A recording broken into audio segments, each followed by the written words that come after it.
Salve para todos vocês que estão acompanhando a gente aqui no Lupus em Fábula. Eu sou o Rodrigo Grola e estou aqui mais uma vez com meu amigo Marcos Keller.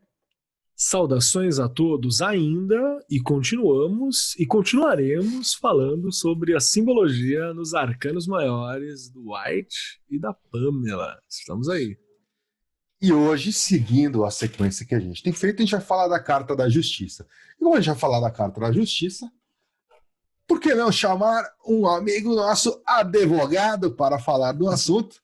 Trouxemos aqui Dimitri Baia, também conhecido como Frater Malone, que entrou aí recentemente no Caduceu, aplicativo. Se você não viu, vá lá, Apple Store e Google Play, baixe lá o Caduceu, aplicativo só com feeds de blogs de ocultismo brasileiros, para você ficar sempre atento aí aos artigos, às novidades aí que a galera anda escrevendo. É o Jornal do Ocultismo Brasileiro. Pode vir firme.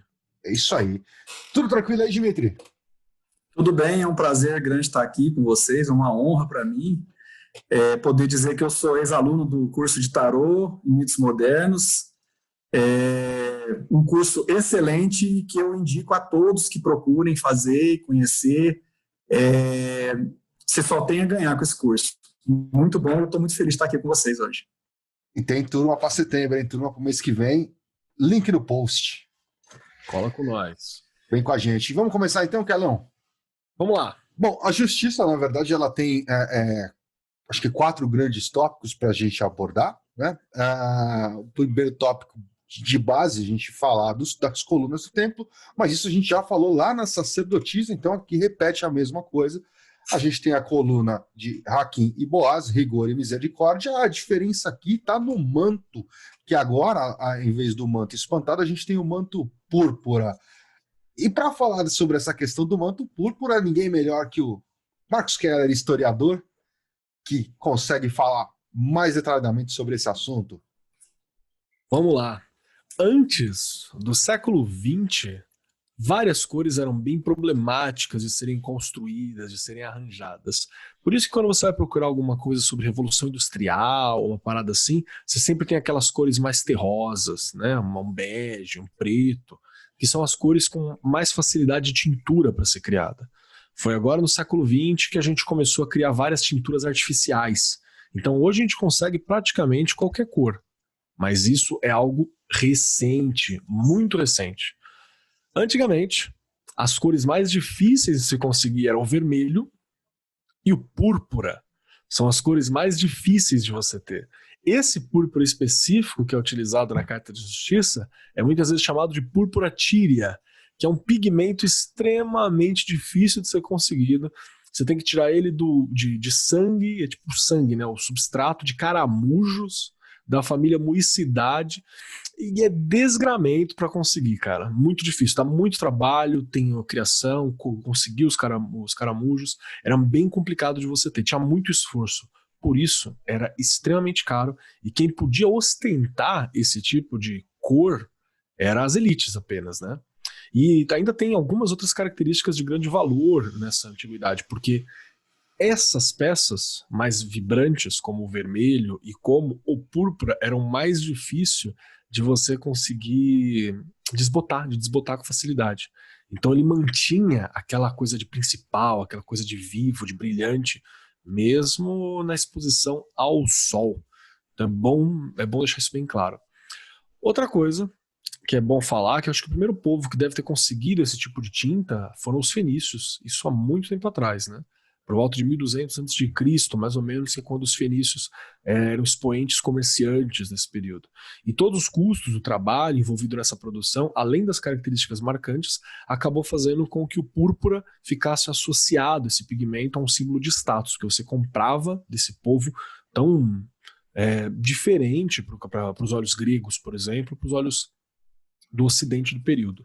No Império Bizantino foi importante, né? O imperador e todos os chefes de governo do Império Bizantino, inclusive, controlavam a produção desses caramujos para que a tinta só pudesse ser utilizada nas sedas dos materiais imperiais. Isso é uma das coisas mais importantes, acho que a gente pode trazer sobre a cor especificamente. Tem um ponto interessante na visão do White em relação a a figura em relação ao plano geral, né? Que para ele os pilares da justiça se abrem para dentro do mundo material, enquanto os da sacerdotisa para o mundo espiritual. Isso pode ser traduzido como os pilares da sacerdotisa representam o templo macrocósmico e os da justiça o microcósmico. Vamos lembrar que para quem, enfim, se você não viu, assista lá nosso vídeo da carta da sacerdotisa, certo? Vamos lembrar que a estampa que está atrás do véu da sacerdotisa é formada por romãs e palmas, colocadas como acéfiras e como os caminhos da árvore da vida. Ela é a senhora e guardiã dos mistérios sagrados e espirituais. A justiça seria a guardiã dos mistérios terrenos. Mas ainda assim, temos que analisar um outro prisma, que é a coroa.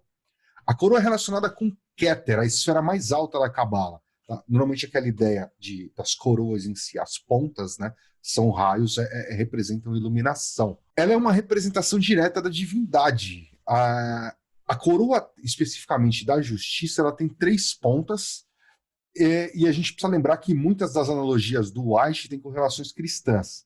Então, normalmente, essas 3 pontas vão indicar o 3 dentro de uma analogia cristã, normalmente vai ter relação com a Trindade. Outro detalhe marcante na coroa é que ela tem uma pedra azul quadrada no centro. O quadrado em algumas ordens, Keller já fala um pouco sobre isso também em algumas cartas, né, quando a gente fala do cubo, tá? Mas em algumas ordens é um emblema de moralidade e confiança.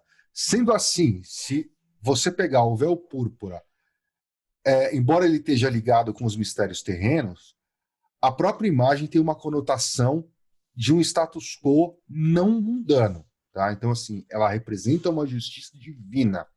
Isso vai indicar que a própria força da justiça não se refere à lei dos homens, tá? Mas a carta se refere muito à lei de Deus ou ao equilíbrio do próprio universo.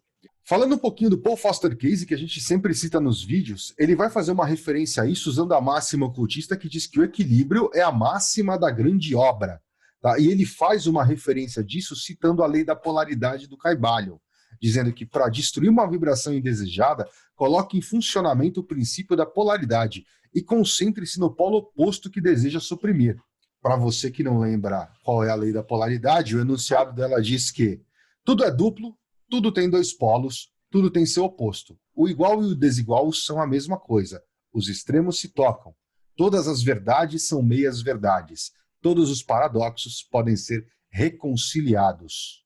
Ainda falando um pouquinho sobre os pilares, numa referência direta a Golden Dawn, é dito que o rigor e a misericórdia são os extremos da lei. Cada um deve ser aplicado de acordo com a natureza do crime, e a balança que a Dama da Justiça segura representa o equilíbrio entre eles. E aproveitando, falando da balança, Keller, quer pegar aí? Vamos aí. A balança, que é um símbolo que eu acho maravilhoso, ainda mais como libriano, vou lembrar isso aqui. A balança ela é um conhecido símbolo da justiça, da medida, da prudência e do equilíbrio. Pois, né, a função dela corresponde à pesagem dos atos, a comparar coisas, a unir coisas no sentido dos valores em que eles têm. É importante lembrar que na mitologia egípcia existe uma cena famosa chamada de psicostasia, que é o julgamento simbólico, ou a passagem da alma, né, após a morte, que é onde você julga o coração da pessoa, a deusa Maat, que é na forma de pena, ela representando a justiça, pesava o coração dos mortos no salão do julgamento. E ela utilizava essa pena da verdade, né, em um dos pratos da balança, e no outro estaria o coração, e o morto tinha que realizar uma confissão negativa, dizendo, não cometi nenhum crime, não fiz isso, não fiz aquilo, e a lista é gigantesca. Gigantesca mesmo. Não ter cometido adultério, assassinato, maltratado animal, um monte de coisa, tá no livro dos mortos isso. Se eu não me engano, são 50, né? É uma coisa... Diz as histórias que Moisés, inclusive os 10 mandamentos, foram retirados dos livros dos mortos egípcios. Né? A galera esquece que Moisés ele foi treinado para ser sacerdote, né? Ele era da casa de Faraó, né? Então é bem provável vir daí, bem provável mesmo. Então, o que acontece? Ali, na hora de pesar isso, caso você realmente estivesse falando a verdade, o teu coração não pesava, ele ficava mais leve, dizendo assim. Então, Maat se mantinha. Agora, se você estava dizendo a mentira, teu coração ficava cada vez mais pesado. E aí, bom, sabe como é, né? Caso seu coração fosse pesado demais, a sua alma era entregue para ser devorada por Amit, uma criatura que era uma amálgama de crocodilo e outros animais, sendo a personificação, né, de uma retribuição divina para os males da vida. Muita gente chama ele, inclusive, de devoradora de corações, principalmente. E no salão, você tinha que fazer isso na presença de Maat, que ela era a referência, né? Amit, que devorava, Osíris, né, o senhor ali, os 42 juízes, Anubis, que estava ali presidindo aquele momento, e Thoth. Né? O Anubis estava regulando a balança e Thoth estava registrando a sentença. Por isso que é comum que alguns baralhos utilizem a própria imagem de Deus da justiça aqui, né? Às vezes a deusa grega, Temis, como figura central da carta. Ela própria segura uma balança, às vezes ela é a balança, dependendo de quem está falando. É interessante lembrar sobre a Temis que ela era filha de Urano e Gaia, ou seja, céu e terra. Novamente o equilíbrio. Ela está entre um e entre outro, né? Sobre os dois. Ainda temos uma relação importante também de equilíbrio quando você lembra que Libra reina sobre esta carta. Ela é regida ali. E no hemisfério sul representa o equinócio de primavera. Nos equinócios, dias e noites são exatamente a mesma duração. E para quem viu, quando a gente fala lá atrás sobre a carta da força, né? A gente fala sobre ela, sobre a troca que o White faz para poder colocar Libra, balança, justiça no meio do baralho. Exatamente. E aí, ainda um terceiro grande símbolo que a gente tem aí é a espada, né? A espada, tradicionalmente, é ligada ao elemento ar, a razão, e ela representa também o estado militar, sua virtude, bravura e poder. Segundo o dicionário de simbologia, a espada relacionada ao poder, ela é visível em dois sentidos, o destruidor e o construtor. O poder destruidor ele pode ser analisado positivamente quando colocado de forma a aplicar-se contra a injustiça, o mal ou a ignorância. O construtivo estaria relacionado à manutenção da paz e da justiça. Associada à balança, como é o caso da carta, ela se relaciona diretamente à própria justiça como instituição. Ela separa o bem do mal e golpeia os culpados. Mais uma citaçãozinha do Case aqui. A espada segurada na vertical mostra a ira daqueles que caem no domínio da figura se eles fizerem algo de errado. Ela é sustentada em frente ao pilar da severidade e, portanto, descreve o poder das ações marciais de Gevurah. Assista nosso vídeo de introdução a Kabbalah e você vai entender do que eu falei. Elas são naturalmente controladas através do centro de poder e equilíbrio de Tiferet. Ainda é necessário lembrar que a espada como símbolo do elemento ar é a representação do racional. Já tinha mencionado isso agora há pouquinho. A secura e frieza do intelecto na arte de julgar baseado em fatos, regras e renunciar ao emocional. Numa analogia cristã, vamos ver, por exemplo, o Arcanjo Miguel ou São Miguel. Nas imagens que você acha por aí, tanto na internet, o santinho, fotos, ou até nas imagens que você acha em qualquer casa de macumba, você vai ver o Arcanjo Miguel segurando a espada e pisando sobre a cabeça do diabo, enquanto ele está empunhando, normalmente apontando essa espada para ele. Né? Numa analogia simbólica, o diabo representa as tentações, e elas só podem ser destruídas utilizando a espada da razão. Agora, existe ainda na carta vamos lembrar, pessoal, que a gente tem falado desde o começo dessa série que o White ele deixou muito pouco registro, basicamente é o Pictorial Key, é o único livro de registro onde ele explica de forma absolutamente rasa a simbologia que ele selecionou e passou para a Pamela ilustrar. Então, muita coisa do que está no Reader White não está descrita pelo autor, certo? Então, a gente tem que trabalhar caçando informações. Então, existe um grande ponto que não está absolutamente detalhado na obra dele, que é a questão da toga e da estola, certo? E aí, bom, vamos ver com quem é do direito, com quem é do ocultismo e que tem estudado isso. A gente trouxe o Dimitri aqui para falar essa questão de por que a toga é vermelha e por que essa estola verde. Dimitri, você pesquisou aí e achou. Depois que a gente estava conversando sobre isso, né, eu olhei em vários sites, no site da história da justiça inglesa, né, E, assim, a gente vai fazendo conexões, né? Igual você estava dizendo sobre Miguel Arcanjo, aí, iconograficamente, eles passaram a usar uma figura feminina para poder segurar a balança e simbolizar a justiça por volta do ano 1200, né? E nessa época, mais ou menos nessa época, por que eu estou pegando essa iconografia? Por conta dessa questão temporal.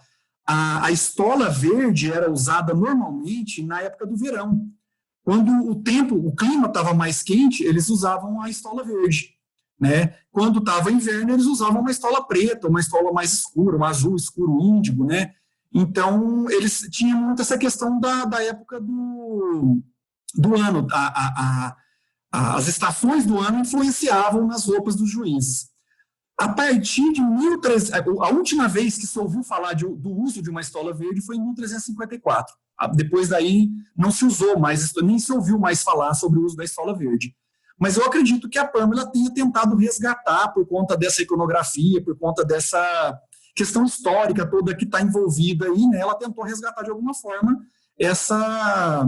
esse uso dessa estola verde. O manto vermelho, né, até hoje se usa quando vai ser julgado algum crime. Questões criminais, os juízes ingleses usam a toga vermelha. Questões de direito de empresa, eles costumam usar o preto. E questões familiares, eles usam a estola azul, né? Mas desde aquela época, desde o começo, desde que se implantou a monarquia lá na Inglaterra, eles unificaram os reinos, né? E quando passou o poder jurisdicional, né, para os juízes, e eles desde sempre usaram a estola vermelha para simbolizar o julgamento de crimes severos, de crimes graves, né, de assassinatos, de esses crimes mais pesados. Então, eu acredito que a Pamela deve ter colocado ela fez questão de usar a toga vermelha, né, para poder mostrar que é um peso sobre algo que pode, sim, estar ligado à vida de outra pessoa, né? Você, quando pratica algum crime severo, você está interferindo no destino de outra pessoa ou no caminho de outra pessoa, né? Então, essa Carta da Justiça, eu penso que ela deve ter, como você disse, né? A gente não tem nenhum relato do Pictorial Key, né? Mas eu faço essa ilação de que ela escolheu o vermelho para poder mostrar realmente o peso que tinha essa questão do julgamento, né? Dentro dos arquétipos do tarô. Principalmente por conta dessa conexão também com o Geburá, né? Tiferet com o Geburá. Tem muito. O Geburá a cor, normalmente é vermelho dentro da cabala, né? Eu não sei. Eu acredito que ela tenha escolhido isso aí, não foi ao acaso, não. Basicamente, dentro do contexto de produção do Rider White, né, o que é citado é que ela sempre procurou formas naturais, entre aspas, com formas naturais, assim, formas do meio em que ela estava contextualizada, né? E ele estava ela estava numa cidade próxima, se não me engano, a Londres, quando ela construiu esse trabalho. Obviamente, eu não vou lembrar se ela era... Não, ela era, se não me engano, americana, filha de jamaicanos, e ficou radicada na Inglaterra. Se eu não me engano, o contexto é esse. O White, eu também não tenho certeza se ele era inglês ou também era americano, radicado na Inglaterra. Mas ela toda a estrutura, né, a observação que ela fazia para construir as cartas, as ilustrações, era, obviamente, numa cidade um pouco afastada de Londres, ali na Inglaterra. Então, eu acho que faz sentido ela trazer uma iconografia do judiciário inglês, né? Uhum. Porque era a referência que ela tinha. Dimitri, você quer falar alguma coisa sobre relação à postura da personagem, da carta? O que você tem a dizer sobre essa questão? Então, me chama muita atenção a face serena, né, dessa mulher. Ela está muito tranquila, ela está muito de boa, sabe? Então, assim, isso mostra bastante aquele julgamento que a gente faz isento de emoções, né? Pouco me importa o que eu gosto, o que eu acho que é certo ou errado. Eu vou fazer aquilo que tem que ser feito e pronto, né? Então, ela remete muito a essa coisa do elemento ar, né, do signo de Libra. A fisionomia dela. Exatamente. Bom, pessoal, acho que é isso aí, cara. É isso aí, Dimitri. Quer acrescentar? Vocês querem acrescentar alguma coisa? Para mim já foi tranquilo. Lembrando que se você quiser entender por que o White troca a justiça pela força, como o Keller falou, volta lá na Carta da Força que você vai observar a nossa visão lá. E aí, Keller, algum recado hoje, cara? Mano, eu acho que uma das coisas mais importantes que a gente tem que falar para este pessoal é se você que está acompanhando a jornada até aqui, às vezes demora um pouquinho mais, porque a gente quer construir uma pauta concisa, por isso que a gente chama pessoas para falar sobre áreas que a gente sente alguma dificuldade. Mas se você chegou até aqui e você fala, poxa, eu tô estudando tarô, tá bacana. Tem um convite para você, que ele é bem simples e ele é bem direto, e o Dimitri já meio que adiantou esse convite, que é aprender mais sobre tarô. Quebrando limites e quebrando paradigmas comuns do tarô, cola com a gente o nosso curso Tarô, Mitos Modernos e a Cultura Pop, versão Arcanos Maiores, que vai ter agora em setembro, no finzinho de setembro. Porque ali você vai aprender comparação simbólica, que a gente vai falar sobre vários outros tarôs, a gente não se apega em um só, mas a gente fala sobre outros, a gente consegue alguns insights diferentes nessa comparação. Você vai entender a energia, a informação que cada carta passa através de ao menos 3 a 4 cenas de filmes da cultura pop que vai te traduzir aquilo para ficar registrado na sua mente, você vivenciar o que aquela carta representa. Você vai aprender uso magístico, como fazer os paranauê usando carta. Você vai aprender um uso contemplativo, que é quase uma autoanálise, é uma compreensão particular a respeito. E, além de tudo, o uso divinatório, que é você aprender a ler as cartas com bastante competência. Já temos mais de 100 alunos, estou beirando 150 alunos já, se fala. E além de 150 alunos, todos estão lendo tarô. E bem, todos. A gente não tem registro de ninguém que falou assim, deixa pra lá. Todos eles gostaram e encontraram. Alguns com caminhos diferentes, como, Sim. por exemplo, uma coisa que eu e o Grola estamos conversando aqui também, uso criativo do tarô. Como eu posso usar ele para questões criativas, construções de narrativas, construções de personagens, ideias. Isso é uma coisa que a gente aborda também em vários momentos do curso, pincelado, e a gente está pensando em propor alguma coisa aí. Vamos ver, aguardem, peçam. Se vocês querem esse tipo de material, pede que a gente gera material sobre isso. O grupo de ex-alunos é algo assim de muito valor também no curso, né? A pessoa que faz o curso, que já trabalha com tarô ou que não conhece nada, vai conseguir ter desenvoltura, porque é muito importante destacar, eles não ensinam a decorar absolutamente nada. Você aprende, você não decora. E esse grupo de ex-alunos é fantástico, só tem gente foda lá, só tem gente muito estudiosa, muito dedicada, a gente aprende muito. Eles conseguiram agregar uma galera assim fantástica, vale muito a pena a gente estar em volta desse meio que eles estão criando aí, é muito, muito positivo.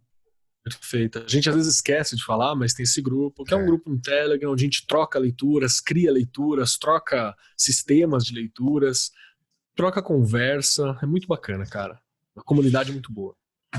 E aí, só para finalizar e deixar vocês curiosos aí, eu vou mostrar isso aqui, certo? Em breve eu vou mostrar esses caras para vocês aqui no canal. Então, foi aí muitos meses de espera com a pandemia até a gente conseguir, mas HKT4 e Hermetic Visions estão finalizados, as primeiras caixas estão aqui na minha mão, já abri, já fucei, já fiz tiragem, e em breve vou fazer um review. Em breve, na verdade, eu vou falar de toda a série HKT. Quem acompanhou nos tweets lá um tempo atrás, eu falei um pouquinho de cada um.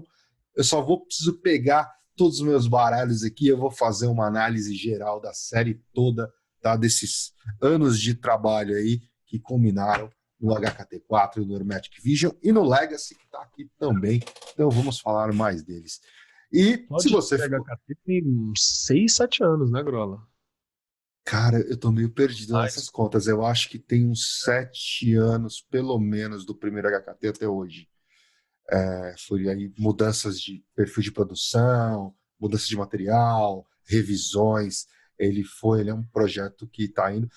Eu sempre costumo falar isso a cada edição que sai, Mas eu acho que agora a gente chegou na edição definitiva. Agora o HKT4 daqui para frente acho que é só reprint. Não sei, vai que aparece uma outra ideia mais para frente aí, mas eu acho que esse assim, da série HKT a gente chegou na edição definitiva. Vamos ver o que acontece no futuro. Certo? Mas vou falar brevemente desses caras. Se você ficou aqui até agora, aproveita para assistir os nossos outros vídeos da mesma série. Ou se você só quer dar uma relaxada, Mind Eye do Lupus em Fábula, faça aí as meditações, exercícios de visualização do canal. Beleza?